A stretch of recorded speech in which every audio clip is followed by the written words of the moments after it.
Hello everyone, this is Stereo Gachai, and of course I'm here to give my tribute to my departed friend Diblo Kaberi Elmago, veteran football commentator, because a legend and someone who was like a father to me.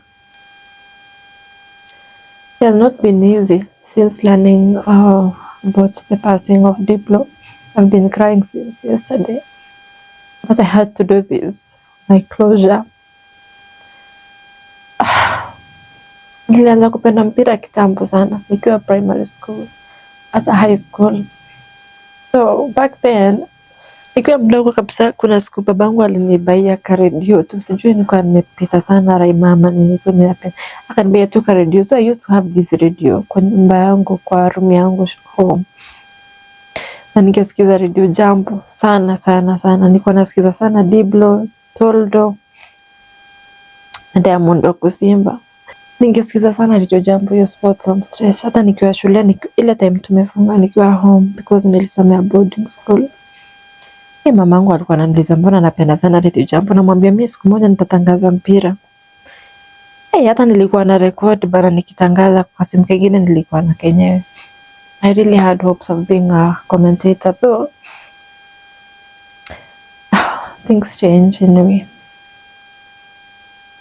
So hapo ndo nilijulia Diblo, like ile tu kumsikiza, but sikujua siku moja nitammeet. I never knew that I'd meet Diblo, sikujua for real. So hadi nikamaliza high school, nikaenda hadi campus. At kwa hiyo time Radio Jambo. After campus, funny thing is nilienda The Star newspaper, my attachment. Yes, so nikiwa na funny thing, The Star na Radio Jambo was under the same company, which is Radio Africa. But sasa sikumeet Diblo hata hiyo time, because sasa unapata watu wa radio, unajua sasa kipindi mostly ilikuwa weekends, ama wanakuja kutangaza game usiku. Sasa usiku miss yuko weekend, pia sisi tumetumwa labda game, umetuma game ya Harambee maybe, ama umetuma Kamta yuko kama hizo game za NSL huko. So sasa hatukuipatana hadi nikamaliza tacho, nikarudi shule nikamaliza, hatukuipatana. So after corona came in 2020, after nimemaliza tu shule na nikagraduate in the year 2020 huko, nikarudi tu huko mashinani, nikakaa between 2021, 2022, 2023 ndio nilianza kurudi tena kwa game. And so in 2024 ndio nilipatana na Diblo. Yes, it was unexpected, it was not planned. Sikuwa na namba yake, sikuwa nimempigia, ama ilikuwa tu coincidence. Ilikuwa I was still doing hustling. So najua sasa kupata kazi kwa media industry, it has been very difficult for me honestly. Nimejaribu sana. Hata local station yenye nimefanyia ilikuwa tu kuvolunteer. So I've been volunteering a lot of people daily kuvolunteer. So I was doing insurance to part time, like unatumia yes watu news kwa radio, but part time nafanya insurance at least kupata pesa. Ndio kwa volunteer upati anything and you have to survive. So on this fateful day nilikuwa nimetoka Lare kuuza insurance. So mimi nilikuwa nikitoka kuuza insurance jioni, lazima niingie hapa Mawa Stadium kidogo, niangalie tu vijana vile wana train, niongee nao maboys wa Mawa United, wanaambia game weekend watakuwa wapi. Sometimes nilikuwa na travel na wao, tunaenda game na wao, hata hizo za tournament kwa tunaenda na wao. So on this evening nimetoka, imefika 6. Nikashangaza niende stadium ama niende tu kwa hao, but instinct tu zikaniambia tu niende Mawa Stadium. So nikaenda stadium. So nimefika stadium, nimeingia tu hapo kwa gate hivi, naona hata mavijana nikumalizia training, wanamalizia wako kufunga nini. Sasa nikaona kuna mtu fulani amevaa jezi, ilikuwa jezi ya, I think alikuwa amevaa jezi ya Bayern Munich ama ya Arsenal, ilikuwa red and white. Alikuwa sasa nikaona kuna mtu tu anakimbia anapiga tizi yake tu hapo around kwa stadium. Sasa mimi nikatembea sana, ni sasa training iko na labda tuamaliza, sasa singepitia katikati uwanja, nikasema acha nipitie hivi hadi nyuma ya goalpost ndio niende huko niulize training imekuwaje na niulize weekend watakuwa wapi. So Diblo sasa ndio naye anakimbia ile side, naenda ndio yeye anakimbia hiyo side. Tukapatana tu ile, like akaniuliza kwani umepotea ama unatafuta direction, ile tu kunijukia. Ile alikuwa anapenda jokes sana. Anauliza kwani umepotea? Nikamwambia hapana, mimi hata naenda pale kuongea na mavijana nisikie nini wanaenda wapi game kile. Akaniuliza, kwani unafuatilia mpira? Nikamwambia, mimi ni reporter, nafanya tu mashinani. So nataka nijue atakuwa wapi ndio nijue nitaandika nini. Akashangaa sana, bana msichana anapenda mpira hivi. Nikamwambia timu ziko. Akaanza kunigeja ajue kama kweli ni kweli najua mpira. Akaanza kuniuliza, so timu gani ziko ligi gani? Nikamweleza. He was really amazed. Akaniuliza, unafanya kazi wapi? Nikamwambia tu niko volunteer, sijaajiriwa. Akaniuliza, umefanya anyways? Nikamwambia hata nimekuwa huko Nairobi under Mbaisi. He was my editor back then. Nikamwambia tu mali nini. Yani Diblo hapo. Akachukua simu akapigia Mbaisi, the sports editor, the Star newspaper. Akampigia akamuuliza kama kuna nafasi. Yani hiyo siku akamuuliza kama kuna nafasi the Star newspaper, ndio at least aone kama anaweza pata kazi huko. Juu nilimwambia napenda kuandika stories za sports. Mbaisi akamwambia for now kuko nini, but in 6 months time nitakwambia kama kuna nafasi ndio akuje. Hata sikuwa na simu hapo, sijui nilikuwa nimeacha simu charging ama nini. So yeye ndio nilimpea namba yangu, nikamwambia, akaniambia atanipigia. So simu yangu ilikuwa imezima, nilikuwa na Kaitel kadogo.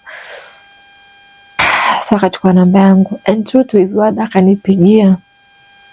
Sasa sikuwa nimesave namba, unajua niliacha simu imezima, napata I tried to call you ya namba mpya 0720 something.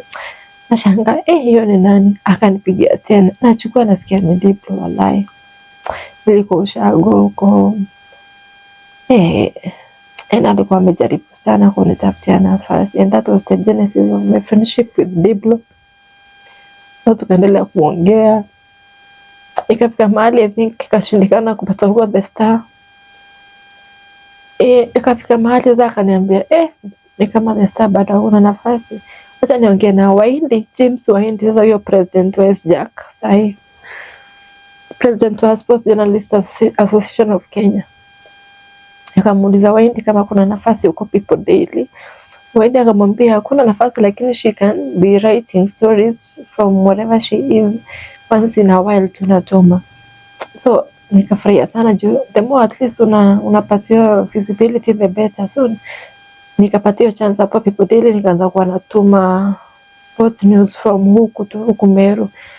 I remember nilifanya hiyo time kulikuwa na game ya Ulinzi na kuna game zilikuja Kinoru. Hiyo time Ulinzi walikuwa wanatumia home ground. I interviewed coach wao. Kuna time pia game ya FC walikuja hapo. Ile game tulikunywa tear gas sana, niliandika hiyo story. Pia kulikuwa na women championships zilikuwa Meru University, and I covered those stories for People Daily and so many more. So nashukuru sana Diblo kwa kunitafutia hiyo nafasi pale People Daily. I'll be forever grateful.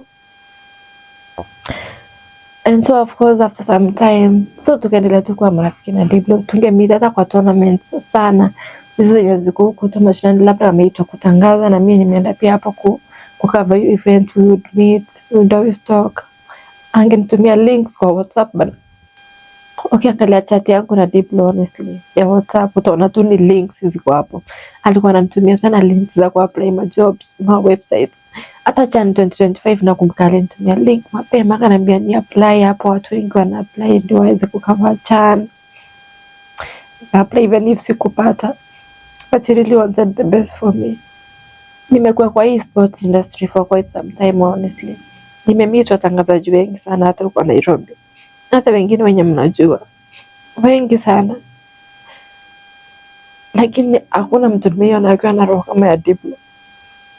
Yaani mtu mwenye anajitolea kunishika mkono kwa industry yenye watu wako competition for real. Mtu mwenye yani alikuwa amejitolea, yani like akiona uko na talent, ako willing kukushika mkono. At least we know Diblo, and he was very close to my heart. For the first time I felt like I have a father figure kwa industry, a mentor. Wala, there are very few people wako kama yeye. Watu wenye yani wanaweza kushika mkono kabisa ama wakutafutia opportunity ama wenye hawana, yani wenye watu wako na roho safi for real. Funny thing is, last Monday tuliongea na Diblo, lakini si ile kuongea sana. Unajua nikipost kitu kwa status ana react, akiona kitu nimepost ama anakuja tu ana react. So last Sunday after tulitoka hiyo game ya Rafa Nights, ndio nimepost ile picha mimi nipigwa na ule mzungu wa Rafa Nights. Alikuja tu akareply hapo akasema correct. Wallahi sikujua hiyo ndio ilikuwa chat yetu ya mwisho na Diblo. Mimi hata sikujua wala itakuwa ya mwisho. I'm so heartbroken. Very heartbroken. But najua he wanted the best for me. Diblo knew that I am talented. And that he knew I had some potential. And I'll make him proud. I promise I'll do my best. Best well, Diblo. I don't know what to do. But I'm praying that God gives me the strength. Make you proud and to make myself proud. Until we meet again. And from me I say, taarifa kutoka Camp Nou. Sleep well, Diblo.